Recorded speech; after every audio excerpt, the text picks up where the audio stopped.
Hello and welcome to Newsweek South Asia, a program that talks about breeding of terrorism and its impact on South Asian nations. Let's begin with the headlines first. Indian Army dismantles terror launch pads in Pakistan-occupied Kashmir. Hafiz Saeed operating Jamaat al-Dawa from Lahore jail. ISIS plan to target Indian High Commission in Easter Sunday bombings, reveals PSC. And multiple bomb blasts rock Afghanistan, dozens killed. Pakistan Army's endeavour to push maximum terrorists into Indian territories caused it heavy damage this week when Indian Army destroyed its launch pads located in POK's Neelam Valley in a targeted counter-terrorism operation. The Army launched a major strike against terrorist training camps in Pakistan-occupied Kashmir, killing around 10 terrorists besides decimating at least 3 launch pads. Also, continuing with its mission of eradicating terrorism from Kashmir, the Indian security forces wiped out Ansar Ghazwatul Hind outfit, which is an offshoot of Al-Qaeda, a report. In a massive strike against Pakistan, the Indian Army carried out a large and effective anti-terror operation targeting 7 terror camps in Pakistan-occupied Kashmir this week. As per inputs, over 50 terrorists have been killed in the military strike, leaving Pakistan in disarray. The strike was reportedly carried out after 7 Pakistani SSG commandos were trying to infiltrate across the LOC to carry out a border action team strike but were neutralized. Now, before they could attempt the infiltration, it was decided that we target the terrorist camps across. And therefore the camps were targeted. We had definitive information. We had the coordinates of where these camps have emerged. And in the retaliatory action that our forces have taken, we have caused severe damage to terrorist infrastructure across. And let me tell you that the terrorist camps opposite Kandahar and Kerala sectors have been destroyed. If you recall, there were 2 Indian Army soldiers and a civilian also who were killed, and there were about 8 of them, I think, who were injured, both soldiers and civilians. And there was a substantial amount of damage done to villages in Kupwara, Naugaon, Tangdhar area. And this is actually, what you're talking about is actually in retaliation that these attacks have been carried out by the Indian Army on Pakistani launch pads, known launch pads. What needs to be realized is that we have the locations of these launch pads available to us. It appears from the way the statement is coming in that the attacks were not physical attacks, but the attacks were directed by artillery. The worst way that you can do it with the artillery for the enemy is that you bring your guns up and do some direct shooting. But I'm sure the launch pads will not be located in so that to allow you to do any direct shooting. So obviously this is like normal use of artillery, perhaps a more concentrated use of artillery, which has been undertaken by the Indian Armed Forces. India's offensive against Pakistani troops was launched to warn Pakistan from initiating any infiltration bid from across the border. The terror launch pads operating in regions of Pakistan-occupied Kashmir are carrying out extensive training on cross-border infiltration and fidain or suicide attacks. 5 to 7 terrorists are accommodated by the Pakistan Army in one launch pad before trying to push them into the Indian territories. The target is to launch Pulwama-like deadly attacks in India, for which Pakistan, including its Prime Minister Imran Khan, have been issuing threats from long. अभी भी जो launching pad बिल्कुल line of control के पास active है, army और उनकी ISI पूरी तरह इन्वॉल्व है कि ज़्यादा से ज़्यादा मिलिटेंट रैंक्स को इस तरह पोषण किया जाए। पाकिस्तान की तरफ से तो खुली धमकियां हैं, इंक्लूडिंग देयर प्राइम मिनिस्टर, कि पुलवामा जैसे वाक़े कभी भी जहां पर पेश आ सकते हैं, और वो इसीलिए कहते हैं क्योंकि उनको पता है उनके मिलिटेंट जहां पर ऑपरेट कर रहे हैं, लश्कर तौबा और जैश मोहम्मद उनकी तरफ से ऑपरेट कर रही है।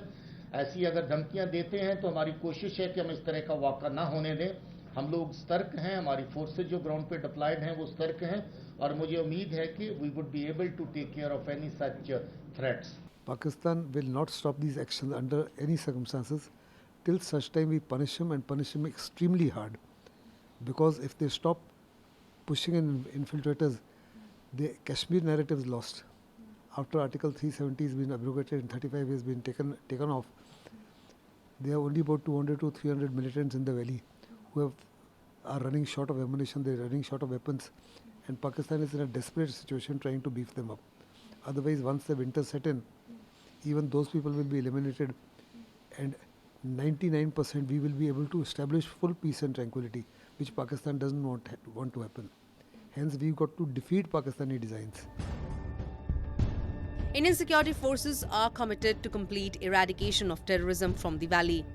After launching counter-terrorism operation in terror launch pads of POK, what followed was a complete wipeout of Al-Qaeda's offshoot in Kashmir, Ansar Ghazwatul Hind, with the killing of the group's chief Hamid Lone and 2 other terrorists. Lone alias Hamid Lehari was the successor of Zakir Musa, the founder of the AGH in Kashmir, who had vowed allegiance to the Al-Qaeda and was killed in an encounter in May this year. Besides Lone, other killed in the counter-terrorism operation are Naveed Ahmed Tak and Junaid Rashid Bhatt. तीन के तीन ही अंसार गजवतुल हिंद के साथ वाबस्ता हैं। आपको याद होगा जब जाकिर मूसा मारा गया था, उसके बाद इस ग्रुप की कमांड जो है वो हमीद ललिहारी को दी गई थी। हमीद ललिहारी तब से लेकर के इस ग्रुप को चला रहा था और काफी लोगों को उसने मोटिवेट किया। When we are looking at the Al-Qaeda in Kashmir, this person was a part of that. And there has been a difference in ideological content between the Al-Qaeda and the other terrorist groups operating here. But it is important for India to see that all these groups are eliminated. And this marks a very, very important battle, a very important step in this battle against terrorism. In a press conference held in Kashmir, the Director General of Jammu and Kashmir Police, Dilbag Singh, informed that the killed terrorists were part of the Zakir Musa group and were wanted by police for their complicity in a series of terror crimes, including attacks on security establishments and civilian atrocities. According to Singh, the Pakistan-based Jaish Mohammad was also trying to coordinate with other terror groups, including the Ansar Ghazwatul Hind in Kashmir, to carry out attacks. तीनों के तीनों जैश के साथ आजकल coordination में काम कर रहे थे, क्योंकि जैश मोहम्मद धीरे धीरे लश्कर के साथ, हिजब के साथ, इस सब के साथ अपना राब्ता जोड़ रही है और उनकी ये कोशिश है कि जितनी अफरा तफरी, जितनी कत्ल-गारत, जितनी वायलेंस जहां पर बढ़ाई जा सके, पाकिस्तान की एजेंसियों के इशारे पर उसको बढ़ावा दें। जैश मोहम्मद और लश्कर तौबा को ही पाकिस्तान से हदायतें आती हैं कि किस तरह की वायलेंस करनी है, किसको टारगेट करना है और क्या लेवल वायलेंस का रखना है। उसके चलते जैश और लश्कर ये सारे ग्रुप्स के साथ तालमेल बैठाने का काम करती हैं। India has long accused Pakistan of training, arming and sending militants to Jammu and Kashmir. But tensions between the countries have flared since 5th of August, when New Delhi revoked Jammu and Kashmir's temporary special status, and Pakistan from that very day has resorted to intermittent ceasefire violations to infiltrate terrorists into Indian territories. Terrorist Hafiz Saeed has been operating in Pakistan despite being designated as a global terrorist, and the country is facing the heat of the global community and FATF. The UN-designated terrorist and Mumbai attack mastermind has been reportedly running the affairs of his banned Jamaat-ud-Dawa group from Lahore's Kot Lakhpat jail. The government of Pakistan appears to be the most helpless in the country, as it has got least or no say when it comes to controlling the activities of its deep state that include the Pakistan Army and the ISI, who nurture terrorists like Hafiz Saeed in the country. Here's the detailed report. The Jamaat-ud-Dawa and Lashkar chief Hafiz Mohammad Saeed has although been put behind bars in Lahore, but as expected, he still continues to exercise the same rights as any free individual. In a recent expose to Pakistan's hogwash of arresting Saeed, it has been reported that Lashkar-e-Taiba creator Hafiz Saeed proceeds to conduct the affairs of prohibited Jamaat-ud-Dawa despite being detained on terror funding fees earlier this season. He is also exercising real substantial influence in Pakistan's political and legal circles. Hafiz Saeed is basically the child of Pakistan Army and ISI. He is the front man for them for training these militants, and this entire organization is used by the ISI and the Army and the Pakistan government to further its interests in various countries, to ensure that whatever Pakistan wants to do underhand and also in Kashmir, that all these militants and all who are going there are basically belonging to his organization. Now, since he is the child of Pakistan Army and ISI, this man is only shown to be arrested, and after that, even when he is in jail, he gets all the privileges as a free man. Why? Because, as you know, in Pakistan, it is basically the writ of the ISI and the army that runs, and not the writ of any other organization, be it the courts or the government, civilian government. Hafiz Saeed has previously been arrested and released on several occasions by the Pakistan government under India's pressure. In December 2001, Saeed was arrested due to the Indian government's assertions that he was involved in the 13 December 2001 attack on the Lok Sabha. Later, Hafiz Saeed was put in custody again in May 2002, and in the same year, October, he was placed under house arrest. After the 11 July 2006 Mumbai train bombings, the provincial government of Pakistan's Punjab province arrested him on 9 August 2006, but he was released on 28 August 2006 after a Lahore High Court order. He was arrested again on the same day, was finally released after the Lahore High Court order on 17 October 2006.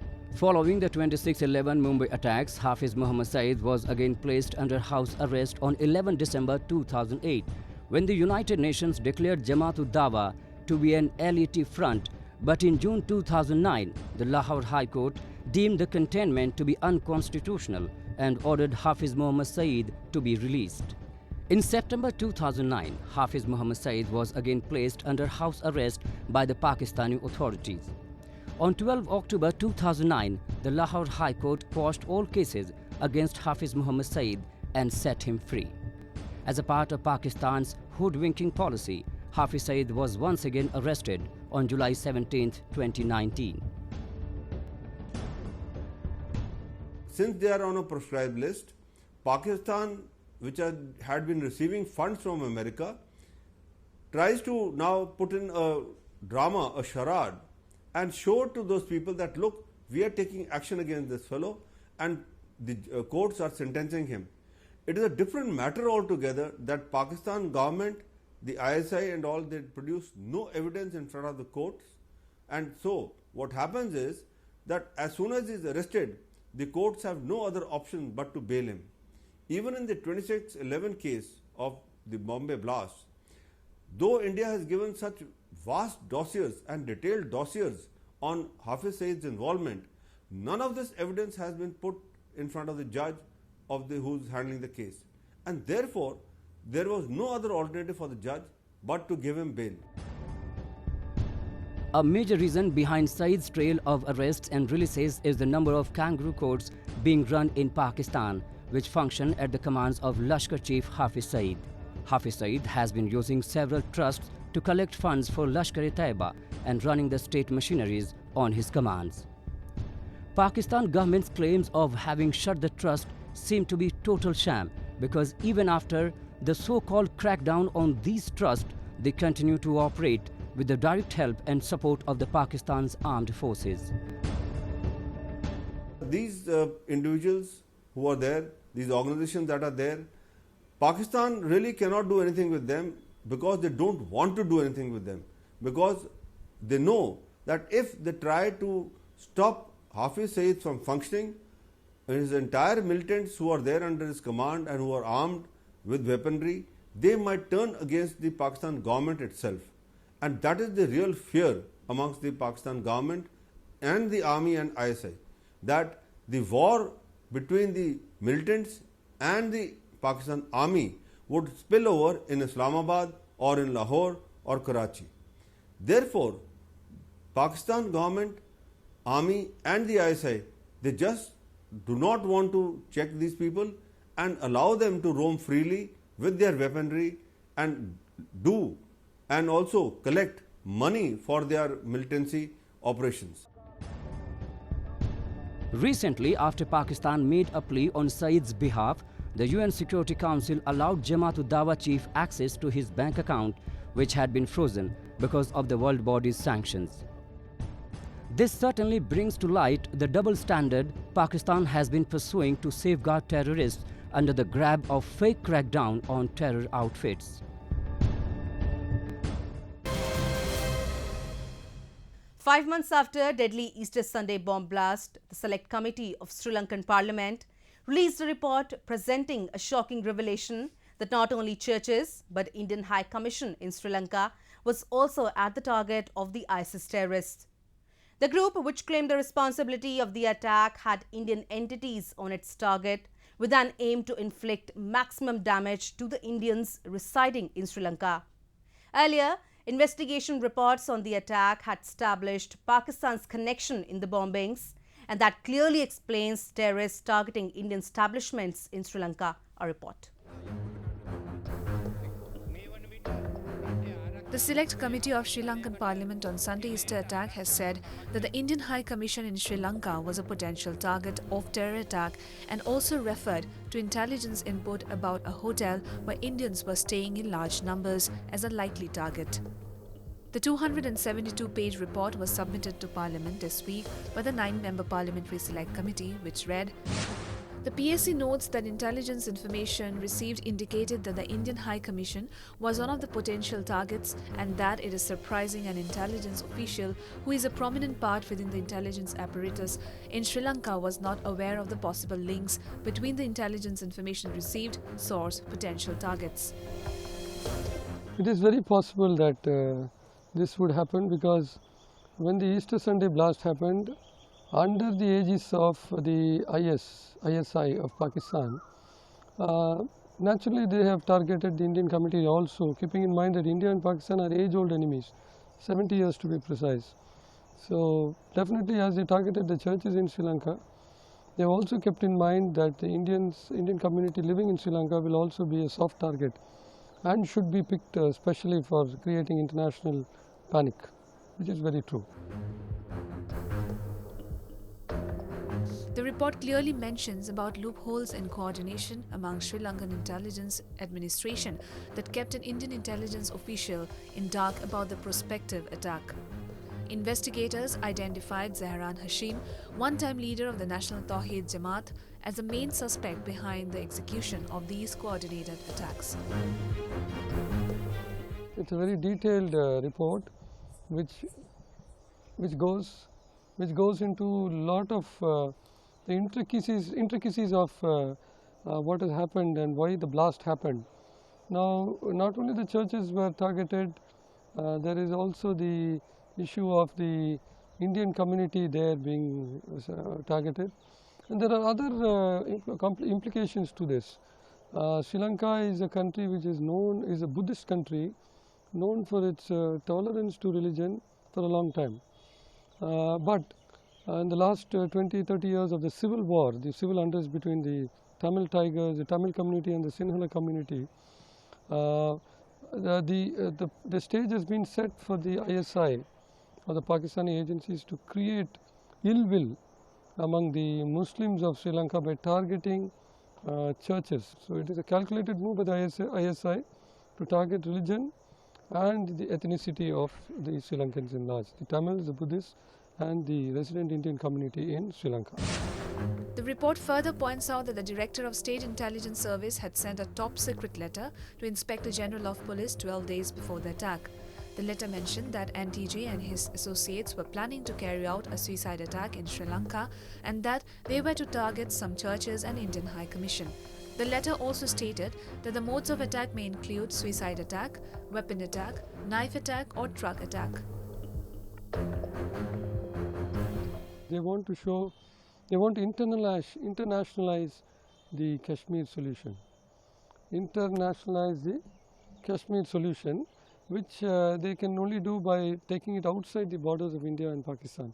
So wherever the Indians are living in large quantities, Southeast Asia or Europe or America or wherever the Indians live in large quantities, they would like to create disturbance and a lot of things. And one more thing we would like to add, it is not just Pakistan that is behind all these bloods. China seems to be the mastermind. While concrete evidence has not risen, it is very obvious that China would also like to create more animosity between India and Pakistan. The report concluded that there was intelligence failure on the part of Director SIS. The PSC also speaks about failure on the part of the SIS to act on the subsequent intelligence information received after the explosion on April 16, 2019 in Kattankudi.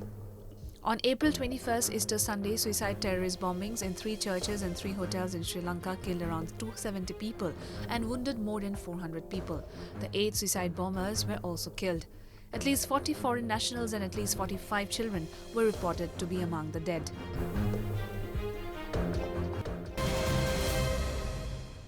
While the elites are trying to bring peace into Afghanistan, the extremist Taliban group seems nowhere close to letting peace prevail in the country. Ahead of a high-ranking US delegation visit in Afghanistan, the terrorists blew multiple bombs in a mosque of Nangarhar district during Friday prayers, claiming over 60 lives. Dozens of people were killed in an explosion during Friday prayers in a mosque in Nangarhar district of Afghanistan. The blast came just a day after the UN said the number of civilian deaths in the country had reached unprecedented levels over the summer as the attack underscored the record high number of civilians dying in the country's 18-year war. The attack hit mosque sits in the district of Haska Mina, about 50 kilometers from the provincial capital Jalalabad. جمعات کې د جمعې مانځه وخت و او بس دا خواران ټول د مانځه له تلي وو بس دا بم صادمه ورته ورسېده. According to the UN, anti-government forces have been responsible for the majority of civilian deaths since the start of 2019. July to September is reportedly the deadliest quarter so far this year. UN's documentation on Afghanistan reports 1,174 civilian deaths in the 3 months to the end of September. This is the highest number of civilian casualties that it has recorded in a single quarter since it began gathering the data in 2009. Afghanistan's National Security Advisor Hamdullah Mohib had recently called on the Taliban to engage in peace talks or face defeat at the hands of the government.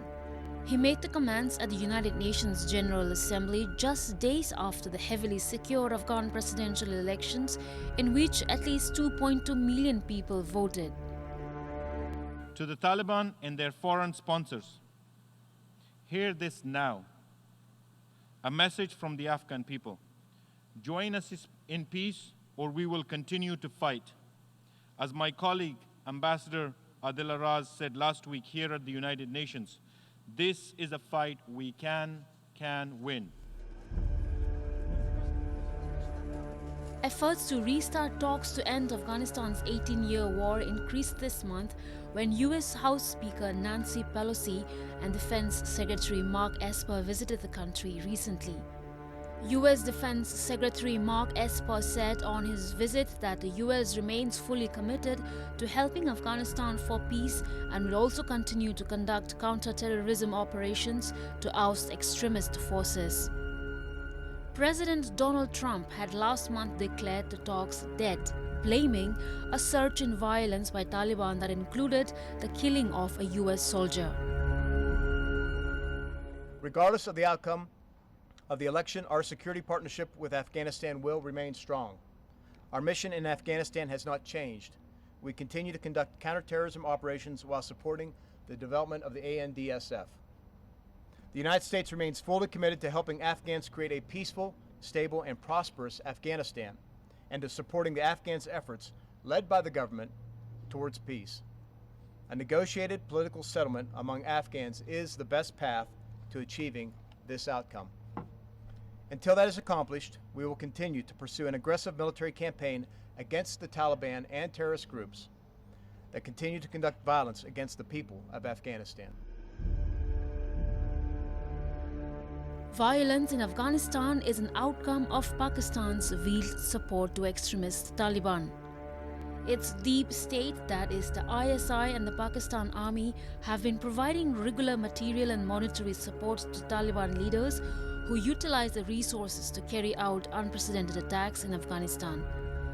Afghan civilians are dying in record numbers in the country's increasingly brutal war. And with that, we come to the end of this edition of Newsweek South Asia. We will be back next week with more news, views and analysis from the subcontinent. Meanwhile, do keep writing to us at nwsa@anin.com.